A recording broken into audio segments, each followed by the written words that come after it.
한국산 곡물 트럭? 그건 그냥 쓰레기지.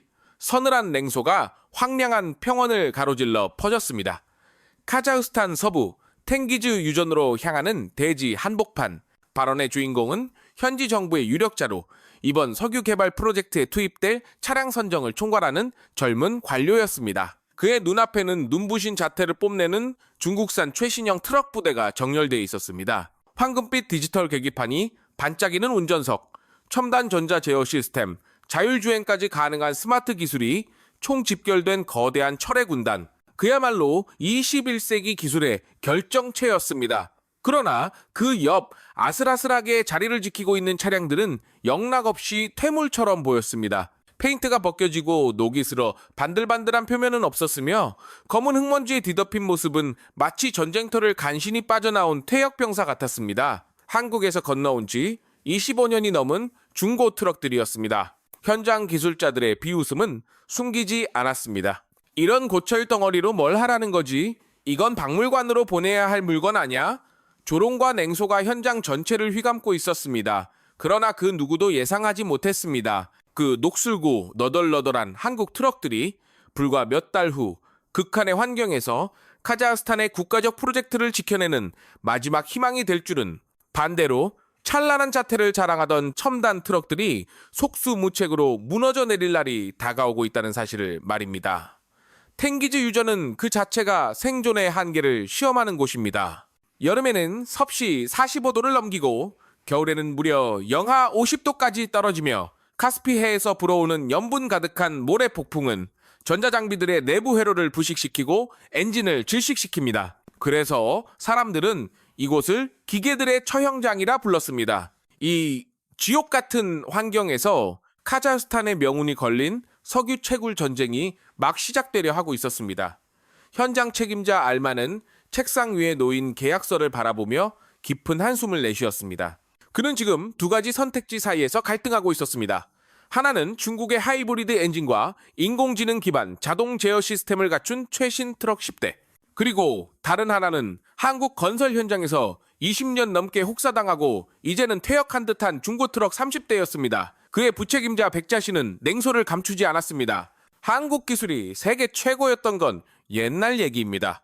이런 고철을 왜 굳이 들여옵니까? 백자씨는 소련제 장비와 함께 혹독한 현장을 누볐던 베테랑이었지만 이제는 디지털 기술만이 해답이라 믿고 있었습니다. 회의실 스크린에는 중국산 트럭의 스펙이 빼곡히 표시되어 있었습니다. 자동 적재 측정, 위성 기반 위치 추적 시스템, 완전 자동 에어컨까지 외형과 사양은 압도적이었습니다. 반면 한국산 중고 트럭에는 액정 하나 없이 아날로그 계기판, 손때 묻은 기계식 레버뿐, 에어컨조차 정상 작동할지 의심스러운 차량들이었습니다. 정치적 경제 협력의 일환이라 거절할 수 없군요. 결국 알만은 결정을 내렸습니다. 중국산 트럭을 주력으로 채택하고 한국산 트럭은 예비 혹은 부품용으로 창고 한쪽에 보관하기로. 그렇게 8월 하순 장비 도입식이 성대하게 열렸습니다. 중국과 카자흐스탄의 국기가 펄럭이고 최신 트럭들이 으르렁거리며 퍼레이드를 펼쳤습니다. 냉방이 완비된 운전석에서 엄지를 치켜드는 젊은 운전자들의 얼굴에는 자부심이 가득했습니다. 이거라면 지옥 같은 더위도 문제없겠군요. 우주선에 탄 것 같아요. 하지만 한국 트럭이 도착했을 때는 아무런 환영도 없었습니다. 한 명의 한국 기술자만이 조용히 차량에서 내렸습니다. 그의 이름은 박진수. 환갑을 바라보는 다부진 체격의 사내였고 오래된 작업복에는 수많은 현장을 누벼온 흔적이 새겨져 있었습니다. 주름진 얼굴과 묵직한 눈빛에는 말보다 더 많은 이야기가 담겨 있었습니다. 그는 비웃는 눈빛을 보내는 현지 정비사들에게 아무런 말도 하지 않았습니다.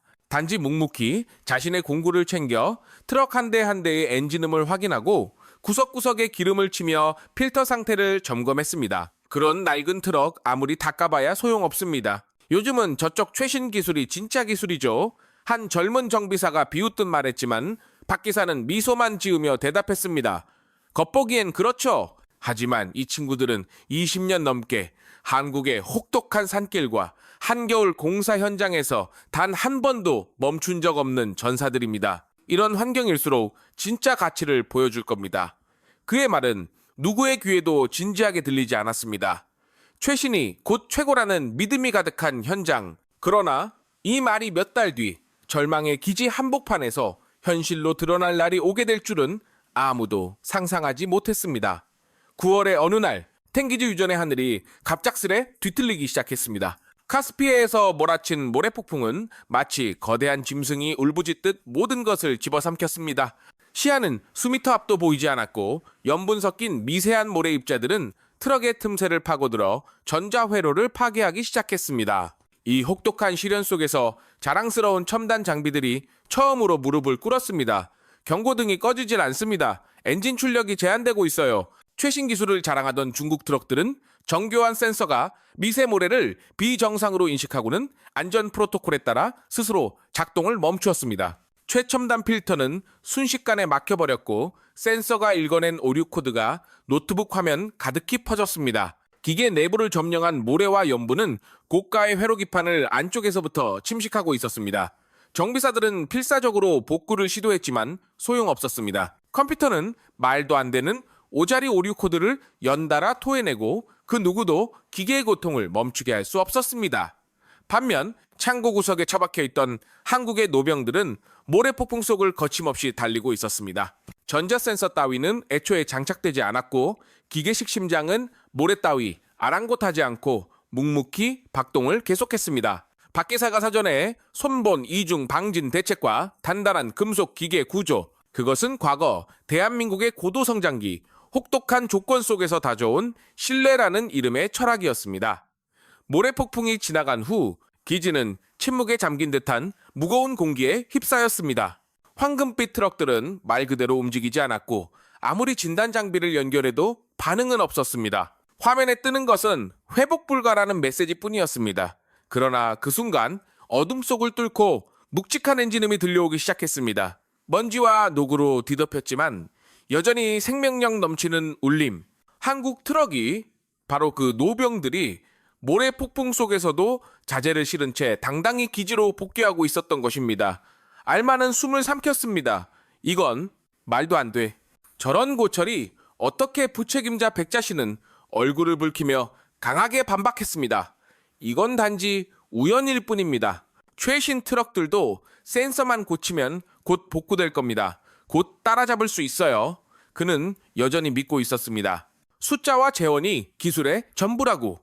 그러나 현장의 젊은 운전자들 사이에서는 조금씩 균열이 생기기 시작했습니다. 에어컨이 있는 쾌적한 운전석에서 안락하게 일하던 그들이 폭풍 속에서 생사의 위협을 느끼는 동안 그토록 무시하던 한국 트럭은 아무렇지 않게 달리고 있었던 것입니다. 그 차이는 그들은 온몸으로 느낄 수밖에 없었습니다.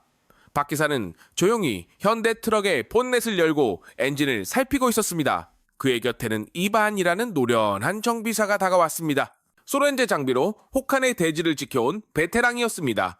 박 기사, 설명 좀 해주시오. 어떻게 이 낡은 기계들이 저 모래 속에서도 멀쩡했던 거요? 박 기사는 고개를 끄덕이며 기름 묻은 손으로 엔진 금속을 쓰다듬었습니다. 이반 씨, 최신 기계는 설계된 환경 안에서는 완벽한 성능을 냅니다. 하지만 이곳은 그 설계 범위를 벗어난 지옥입니다. 연분 섞인 모래, 강풍, 미세 입자 하나하나가 무기를 들고 덤벼드니까요. 그가 가리킨 곳은 전자회로도 센서도 없는 순수 기계식 연료 분사 장치였습니다. 오직 정확하게 조정된 톱니바퀴와 강력한 스프링이 유기적으로 움직이는 구조물. 전자제어는 판단은 하지만 그 판단의 근거가 되는 센서가 죽으면 기계도 함께 죽습니다. 하지만 이 녀석들은 다르죠. 그저 명령받은 대로 연료를 보내고 피스톤을 움직입니다. 그것은 박 기사가 몸으로 체득한 기술의 철학이자 대한민국 제조업의 본질이었습니다. 단순한 효율이나 속도가 아닌 절대 멈추지 않는 신뢰, 이념이 아닌 기술 그 자체가 지켜낸 정신, 이름 없는 기술자들이 오직 현장과 사람을 위해 목숨 걸고 지켜낸 철학이었습니다. 그날 밤 알마의 사무실은 전례 없는 논쟁의 장이 되었습니다. 프로젝트는 지연되고 있었고 본국 정부로부터는 압박이 거세졌습니다. 백자 씨는 여전히 한국 트럭을 믿지 못했습니다. 에어컨도 없고 운전자 불만도 클 겁니다. 낡은 트럭을 어떻게 믿습니까? 하지만 그 순간 하나의 보고서가 책상에 놓였습니다. 모래폭풍 속 운행 기록, 연비, 적재량, 그리고 가동률. 최신 트럭이 0%를 기록할 동안 한국 트럭은 가동률 100%, 그 수치는 거짓을 말하지 않았습니다. 다음 날 아침 알마는 결단을 내렸습니다. 모든 수송 임무의 주력 차량을 일시적으로 한국 트럭으로 전환한다. 그것은 기술에 대한 신념이 무너지는 순간이었습니다. 최첨단 기술이 자랑스럽게 무너진 현장에서 한국산 중고 트럭은 기지의 숨통을 틔워주는 유일한 존재가 되었습니다. 불만을 감추지 못한 젊은 운전자들이 어쩔 수 없이 조수석에 올라탔습니다. 이런 좁고 시끄러운 고물로 하루 종일 운전하라고요? 장난해요? 그들의 얼굴에는 불만이 가득했지만 현실은 선택지를 허락하지 않았습니다. 그중 한 명, 누를라는 떨리는 손으로 엔진키를 돌렸습니다. 그 순간 트럭은 굵고 낮은 울림과 함께 잠에서 깨어났습니다. 온몸으로 전해지는 묵직한 진동, 최신 하이브리드 차량에선 결코 느낄 수 없었던 생생한 반응이었습니다. 마치 쇠붙이 덩어리가 아니라 살아있는 생명체처럼 누를란의 표정이 단단히 굳었습니다. 트럭이 천천히 움직이자 더 큰 충격이 기다리고 있었습니다. 거친 노면의 충격을 받아내는 스프링 서스펜션, 핸들로 전해져 오는 기내 상태. 처음엔 불편하고 거슬렸던 그 감각이 곧 기계와의 교감을 가능케 하는 직접적인 소통처럼 느껴졌습니다. 이 감각은 뭐지? 내가 발로 밟은 만큼 이 녀석이 즉각 반응해줘. 전자회로 따위의 간섭 없이 오롯이 나와 연결된 이 느낌. 그는 어느새 운전에 몰입해 있었습니다. 더 이상 불만도 불안도 없었습니다. 오직 손끝과 발끝 그리고 심장으로 느껴지는 기계의 숨결. 한국의 험준한 산과 눈보라 속 공사 현장이 키워낸 조작성과 내구성. 그 정직한 기술이 지금 이 광야에서야말로 진가를 발휘하고 있었던 것입니다. 한편 박 기사는 조용히 기지 한편에서 트럭 밑으로 기어들어가 작업을 이어가고 있었습니다. 그는 다가올 진짜 위협을 누구보다 잘 알고 있었습니다. 지금의 모래 폭풍은 예고편에 불과했습니다. 진짜 지옥은 아직 시작도 안 했어. 박 기사는 눈을 들어 바람을 느꼈습니다. 코끝에 스치는 한 줄기 냄새. 그것은 마치 한국 강원도의 첫눈이 내릴 무렵의 공기와 닮아 있었습니다. 그는 미리 준비해둔 단열재를 꺼내 배터리 케이스에 둘둘 감았습니다. 연료탱크 배관에는 그가 직접 개발한 가열 장치를 설치하고 히터 라인을 이중으로 보강했습니다. 그것은 오랜 세월 강원도 탄광 현장을 지켜온 박 기사가 체득한 진짜 현장의 지혜였습니다. 박 기사님, 아직 가을인데 왜 이렇게 서두르시는 거죠? 누를란이 물었습니다. 박 기사는 하늘을 바라보며 조용히 중얼거렸습니다. 이 바람, 한국의 첫눈을 몰고 오던 그 냄새와 닮았네. 이 땅이 진짜 이를 드러내는 건 눈보라가 아니라 모든 걸 얼려버리는 침묵의 겨울이야. 그때 기계의 피가 멈추면 그건 곧 죽음을 뜻하지. 그리고 일주일 후 그 죽음의 겨울이 갑작스럽게 닥쳐왔습니다. 밤사이 온도는 영하 20도를 넘더니 순식간에 영하 30도, 그리고 마침내 40도 아래로 곤두박질 쳤습니다. 기지의 스피커에서는 전 차량 시동 명령이 떨어졌습니다. 모든 차량 즉시 시동, 대기 상태 유지. 그러나 기지에 울려 퍼진 것은 기계의 엔진 소리가 아닌 절망적인 침묵이었습니다. 전자장비로 무장한 중국산 트럭들은 액정화면마저 하얗게 변했고 정밀 기판은 극저온에 의한 수축으로 곳곳이 끊어졌습니다. 특히 하이브리드 시스템은 전력을 공급하지 못한 채 완전히 정지되었고 배터리는 얼어붙은 돌덩이가 되어버렸습니다. 정비사들의 절규가 기지를 가득 메웠습니다. 연료가 양초처럼 굳어버렸어요. 오일도 다 얼었습니다. 시동이 안 걸려요. 그 순간 기지 동쪽 끝에서 믿을 수 없는 소리가 울려 퍼졌습니다. 끼릭끼릭 셀 모터의 회전음, 그리고 쾅! 묵직하게 대지를 울리는 엔진의 폭발음. 25년 전 설계된 한국 트럭들이 다시 심장을 울리며 하나둘 깨어나기 시작한 것입니다. 배기가스를 내뿜으며 천천히 몸을 일으키는 노병들. 그 모습은 마치 죽음의 밑바닥에서 기어 올라오는 전사 같았습니다. 알마와 백자신은 넋을 잃고 그 장면을 바라봤습니다. 박 기사는 붉게 상기된 얼굴로 조용히 운전석에서 내려왔고 기름 묻은 손으로 트럭의 본닛을 툭 두드렸습니다. 백자씨, 이 친구들은 한국 강원도 눈 덮인 산속에서 혹한과 싸우며 20년을 버텨온 녀석들입니다. 이들에게 추위란 위기가 아니라 일상입니다. 그날 새벽 기지 전체가 절망 속에서 깨어나는 기계음과 함께 다시 숨을 쉬기 시작했습니다. 그것은 첨단을 뛰어넘은 믿음이라는 기술이 되살아난 순간이었습니다. 침묵으로 뒤덮인 새벽의 기지에 노병들의 엔진음이 다시 울려 퍼졌습니다. 그러나 숨 돌릴 틈은 없었습니다. 곧이어 기지 통신실에서 날아든 급보가 모두를 경악하게 만들었습니다. 비상사태, 제3채굴 지점팀이 눈보라에 고립됐다. 차량 시스템이 정지되어 난방도 멈췄으며 이대로라면 1시간도 버티지 못할 것이다. 구조 요청 바람. 모두의 시선이 동시에 한 곳으로 향했습니다. 완전히 얼어붙은 최신 트럭들은 꿈쩍도 하지 못했습니다. 수송과 구조에 투입할 수 있는 차량은 오직 그동안 고철이라 불리던 한국산 트럭 5대뿐이었습니다. 박 기사님, 제발 부탁드립니다. 그들을 구해주십시오. 이 기온에서 걸어서는 절대 돌아올 수 없습니다. 알마 소장의 간청에 박 기사는 고개를 힘차게 끄덕였습니다. 즉시 운전자들을 모은 박 기사는 작전을 지시했습니다. 젊은 운전자 누룰라는 한국 트럭의 핸들을 꽉 쥔 채 두려움을 떨쳐내려 애썼습니다. 박 기사님, 이 낡은 차로 정말 갈 수 있을까요? 시야는 완전히 막혔고 길도 안 보입니다. 박 기사는 조용히 누룰란의 어깨를 두드리며 말했습니다. 누룰란, 자네가 이 차를 믿으면 된다네. 센서는 없어도 이 녀석은 자네 손과 발을 연장처럼 느끼며 반응해 줄 걸세. 기계와 대화하는 거야. 자네가 포기하지 않는 한 이 친구도 절대 멈추지 않아. 그렇게 5대의 한국 트럭이 맹렬한 눈보라를 가르며 구조작전에 나섰습니다. 그것은 더 이상 단순한 운행이 아닌 목숨을 건 전진이었습니다. 가스피해에 염분 섞인 모래가 유리창을 때리며 시야를 가렸고 거센 눈발 속에서는 3m 앞도 보이지 않았습니다. 최신 트럭이었다면 센서가 비상 상황을 감지하고 자동으로 멈춰섰을 상황이었습니다. 하지만 센서가 없는 이 노병들은 달랐습니다. 그들은 엔진음과 노면의 진동, 기계의 울림만을 의지한 채 묵묵히 눈을 헤치고 나아갔습니다. 실내는 박 기사가 개조한 강화 히터 덕분에 간신히 온기를 유지하고 있었고 누룰라는 핸들에서 전해지는 작은 떨림 하나하나에 온 신경을 집중했습니다. 미끄러짐을 막기 위해 엑셀을 세심하게 조절하고 타이어가 눈을 움켜쥐는 느낌에 몸을 맞췄습니다. 보인다! 저기다! 누룰란이 외쳤습니다. 눈 덮인 벌판 한가운데 힘없이 쓰러진 채굴팀 차량이 눈 속에 파묻혀 있었습니다. 그 안에는 젊은 작업자들이 추위에 지쳐 의식을 잃어가고 있었습니다. 한국 트럭이 곁에 멈춰섰고 박 기사를 비롯한 대원들이 한 걸음에 달려가 구조 작업을 시작했습니다. 정신 차리게. 이제 곧 따뜻한 차로 옮겨줄 걸세. 구조는 그야말로 시간과의 싸움이었습니다. 맨손으로 금속에 닿는 순간 피부가 찢어질 정도의 혹한. 사람들은 외투를 찢어 배관을 감싸고 입김으로 손을 녹이며 필사적으로 움직였습니다. 그 순간에도 한국 트럭들은 계속 엔진을 가동하며 구조된 이들에게 따뜻한 피난처가 되어주고 있었습니다. 눈 속에서 구조된 이들을 모두 수용한 트럭은 기지로 돌아가기 시작했고 그 여정은 또 다른 감동의 순간이 되었습니다.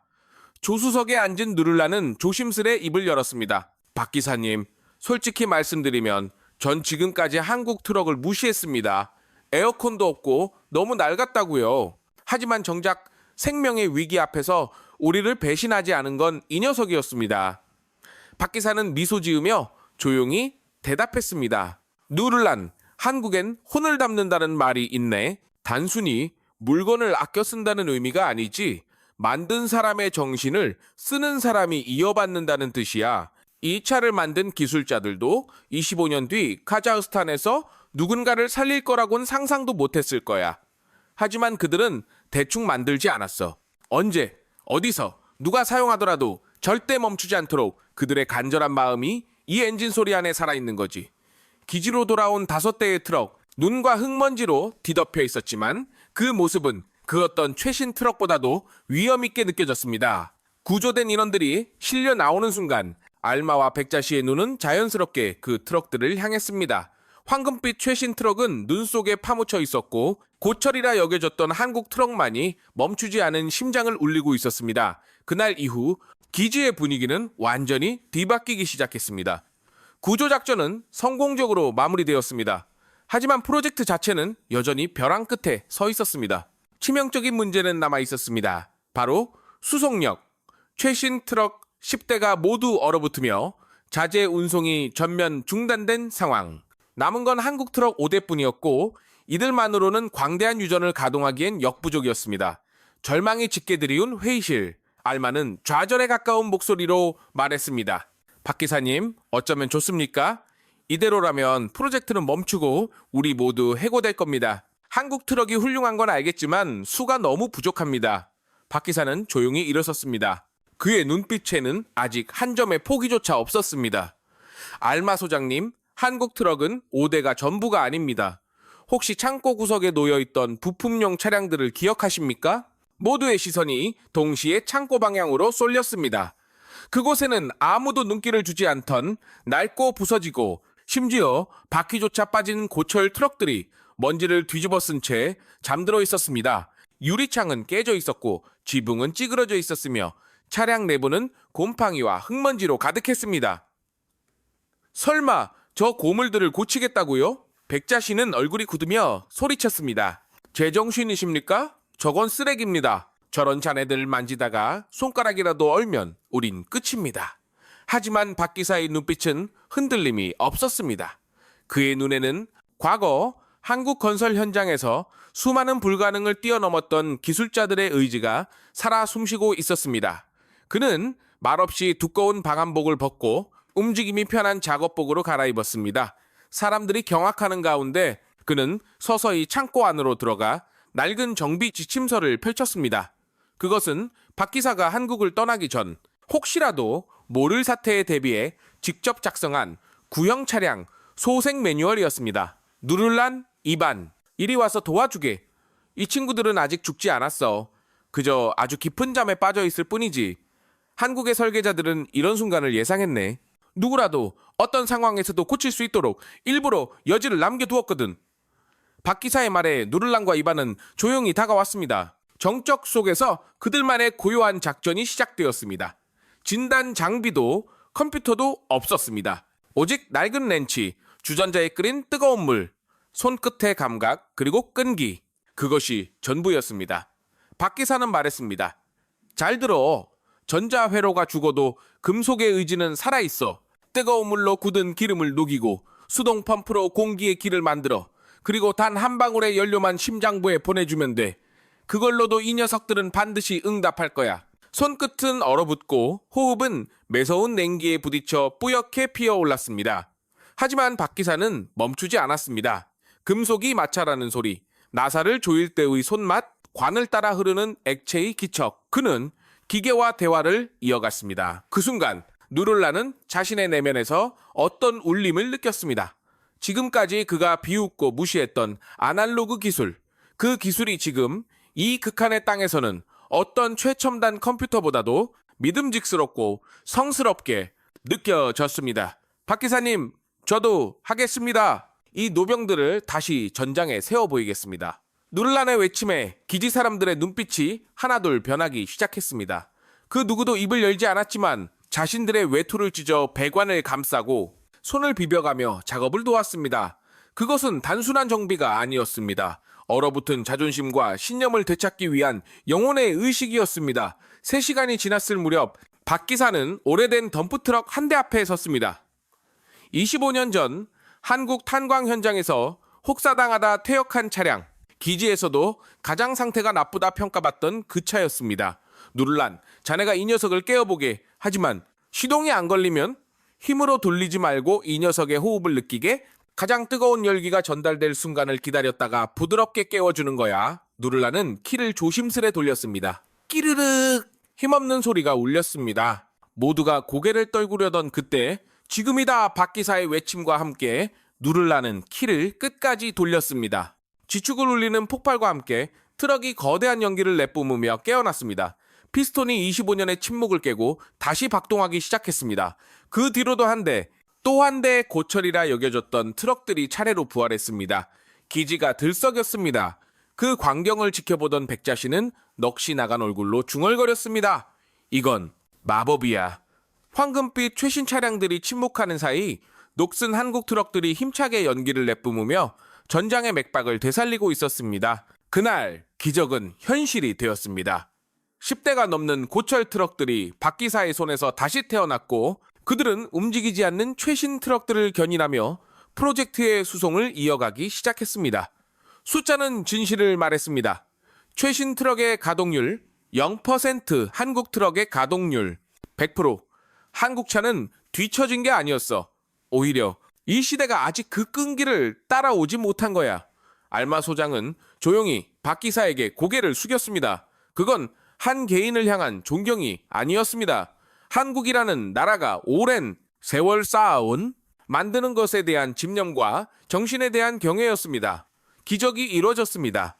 고철이라 불리던 트럭들이 모두 부활하고 멈췄던 자재 운송이 다시 시작되었습니다. 기지는 활기를 되찾았고 프로젝트는 다시 궤도에 올랐습니다. 하지만 승리의 기쁨은 오래가지 않았습니다. 지평선 너머에서 지금껏 본 적 없는 어두운 먹구름이 몰려오고 있었습니다. 박 기사님, 보세요. 하늘이 사라지고 있어요. 누를라니 떨리는 목소리로 손가락을 뻗었습니다. 전설 속에서만 전해지던 기온을 영하 60도까지 떨어뜨린다는 초국한 폭풍이 마침내 다가오고 있었던 것입니다. 그것은 단순한 눈보라가 아니었습니다. 모든 금속을 수축시키고 구조물을 파괴하며 생명의 모든 기척을 얼려버리는 자연의 최종 병기 기지의 비상 스피커에서 경고가 울려 퍼졌습니다. 전 차량 최대 출력으로 대피 지점으로 이동하라. 이 폭풍이 도달하면 기지 자체가 붕괴된다. 하지만 대피를 위해선 반드시 낡은 다리를 지나야 했습니다. 무거운 트럭과 수천 톤의 자재가 몰리는 그 다리는 몇십 년 전 구소련 시절에 건설되어 이미 노후화된 상태였습니다. 저 다리가 이 무게를 버틸 수 있을까요? 누군가가 중얼거리자 모두가 숨을 삼켰습니다. 그러나 그 순간 진짜 위기가 드러나기 시작했습니다. 재정비된 한국 트럭들조차 혹한에 하나둘씩 증상을 보이기 시작한 것입니다. 가동률 100%를 자랑하던 노병들조차 전례 없는 영하 60도의 냉기 앞에 하나씩 숨을 죽이기 시작했습니다. 히터가 약해지고 연료가 점점 뻑뻑해지며 시동도 흔들리는 징조를 보였습니다. 그것은 한국의 강원도조차 경험하지 못한 이 대지의 진짜 이빨이었습니다. 모두가 긴장한 그 순간 박 기사는 조용히 트럭을 세우고 밖으로 나섰습니다. 눈보라 속에서 그는 깊은 숨을 내쉬고 냉기를 머금은 하늘을 올려다봤습니다. 그리고 마침내 믿을 수 없는 명령을 내렸습니다. 자재는 분산에 실어라. 그리고 다리는 차례로 건너야 한다. 가장 가벼운 차부터 먼저. 알마는 이해하지 못한 채 물었습니다. 그럼 마지막에 남는 트럭은 누가 몰고 넘어갑니까? 마지막은 하중도 가장 크고 위험할 텐데 그때 박 기사는 자신이 몰던 트럭의 본닛을 천천히 덮으며 말했습니다.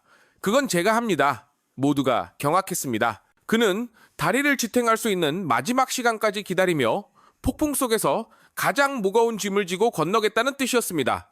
박 기사님, 그건 무모한 짓입니다. 그 다리는 오래 버티지 못할 겁니다. 백자 씨가 외쳤습니다. 하지만 박 기사는 담담하게 미소 지었습니다. 백자 씨, 저 친구들은 한국에서 만들어졌을 때부터 이렇게 마지막까지 책임질 각오로 태어난 녀석들이에요. 저 트럭도. 그리고 저를 만든 기술자들도. 그는 대피 대열의 맨 뒤에 섰습니다. 가벼운 트럭부터 하나 둘씩 다리를 건너고 무거운 자재들이 조심스럽게 이동했습니다. 마지막으로 남은 건 박 기사가 몰고 있는 가장 오래되고 가장 무거운 트럭 다리 위는 이미 균열의 소리가 울리기 시작했습니다. 철근이 찢어지는 나무 바닥이 비명을 지르는 듯한 떨림. 누구나 예상했습니다. 이번엔 물이 일지도 모른다고. 그러나 박 기사는 천천히 그러나 굳건하게 엑셀을 밟았습니다. 그는 연료가 식지 않도록 RPM을 일정하게 유지했고 무게중심이 쏠리지 않도록 핸들을 정교하게 조정했습니다. 차는 마치 살아있는 생명체처럼 그의 움직임에 반응하며 앞으로 나아갔습니다. 다리가 비명을 질렀습니다. 곧 무너질 듯 휘청였지만 박 기사는 한치의 흔들림 없이 끝까지 전진했습니다. 그리고 마침내 다리 끝을 넘자마자 거대한 균열음과 함께 다리는 무너졌습니다. 눈보라 속 박 기사의 트럭만이 마지막으로 반대편 땅에 도달해서 있었습니다. 뒤따라오던 사람들은 함성을 질렀고 박 기사는 트럭에서 조용히 내려 하늘을 올려다봤습니다. 누를란이 다가가며 속삭였습니다. 박 기사님, 이제 정말 끝난 겁니까? 박 기사는 잠시 말을 아끼다 작게 웃었습니다. 끝이 아니라 진짜 시작일지도 모르지. 그 순간 수십 년 전 한강의 기적을 만든 그 정신, 그 혼이 눈보라 속에서 울려 퍼지는 트럭의 엔진음으로 다시 되살아났습니다. 그것은 단순히 기계가 아니었습니다. 시간을 초월한 의지였고 사람을 살리는 혼의 기술이었습니다. 한국 제조업의 진정한 정체성은 눈에 보이는 화려한 재원이 안임 보이지 않는 곳에서조차 결코 타협하지 않는 진심이었습니다. 그날 이후 누구도 구식이라 한국 트럭을 조롱하지 않았습니다. 그들은 단순한 운송수단이 아니라 한 나라가 만든 혼의 결정체, 절망 속에서도 마지막까지 사람을 지켜주는 진짜 기술이었습니다.